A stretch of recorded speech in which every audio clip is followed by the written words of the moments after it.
Good morning, everyone. Tell a story about this guy who asked his friend who was a psychiatrist. He says, how do you stay normal all day long? You listen to people's problems. And he said, who listens? You know, there are a lot of lectures and courses about public speaking. But unfortunately, there aren't a lot of courses about listening. And the art of listening in life could be more important sometimes than the art of speaking. In this week's Parsha, we find the idea of listening once again. Last week we had the Shema, Hear O Israel, and in this week's Parsha we have the continuation, the second portion, V'haya im shemoa tishma'u. Now if you notice, it's a repetitive expression. Listen, you will listen. Why is it repetitive? So in Yiddish there's two words. There's Herren and der Herren. What is the difference between Herren and der Herren? In English, the best way to translate it is the difference between hearing, and in English there's a word called hearkening. You see, I can listen to a lot of things. It doesn't mean I do anything anyone says to me.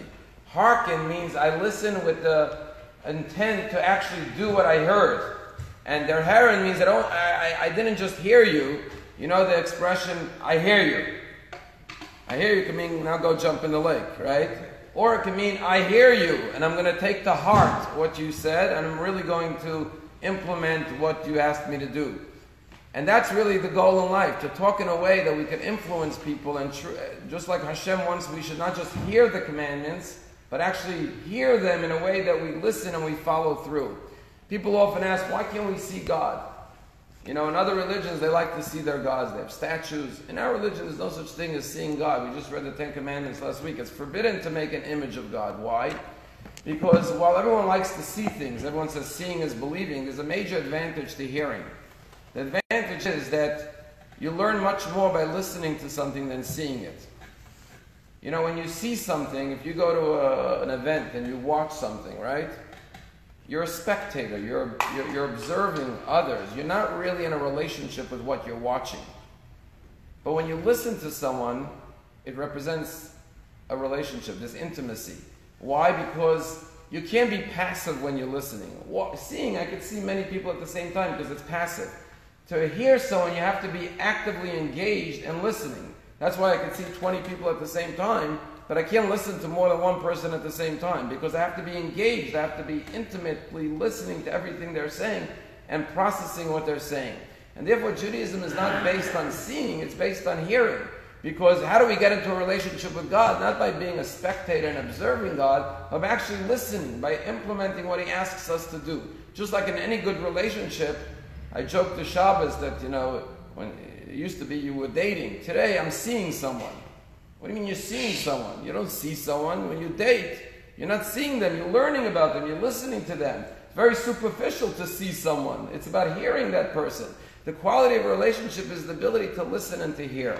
And I'm just going to look at the Parsha that we read today, and I think there are 5 lessons right here about how to speak in a way that people will listen. The first thing is V'hayim shemoa tishma'u. Listen, shall you listen. The first thing is if you want other people to listen to you, they have to feel that you listen too.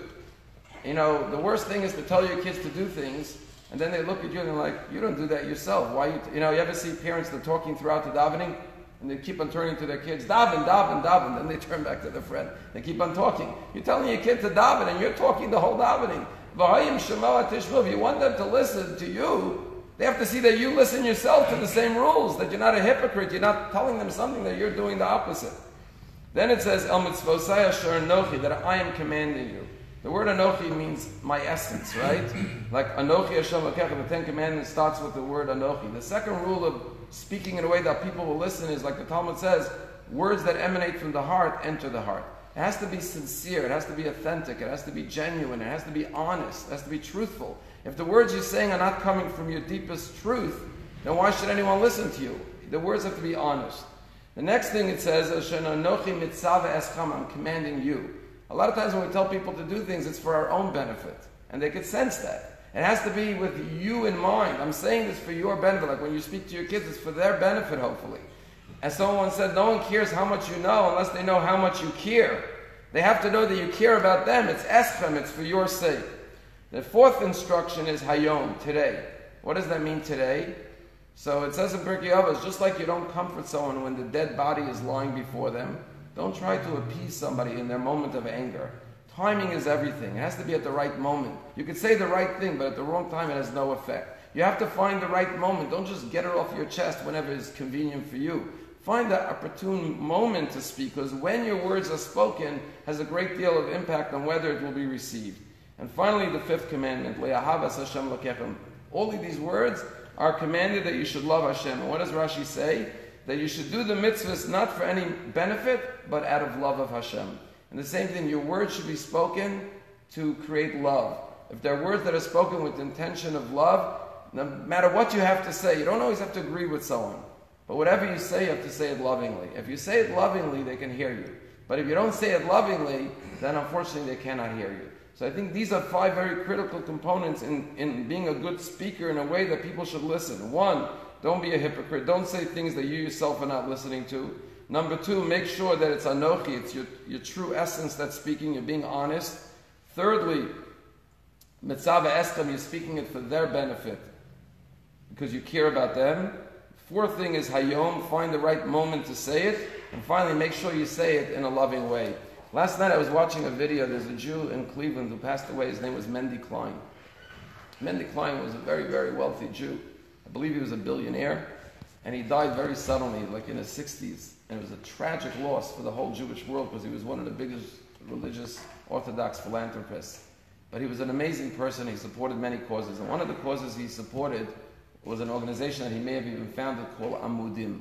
Amudim is for children who were abused sexually, and it's a whole organization helping these kids. And he was talking about that it's worse than murder when you abuse a child, because they have to live in a state of like being murdered their whole life.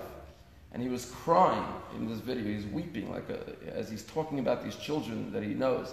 And he said, people ask me, how do I define success of my organization? And he said, these are things that are very, very hard to cure. The child that was abused as a child, very, very difficult. We're working the best we can with the tools we have to help these children. But he said, you know how I define success? That a child knows that they have somewhere to turn, that they can speak, and someone will really listen to them and understand the trauma they've went through. If we could just be there to hear these children, that is my definition of success. Being able to listen to someone could be sometimes the greatest therapy for that person. And as someone's told me, it's more important than being interesting is being interested. To truly listen with an open heart is the key to much of life relationships.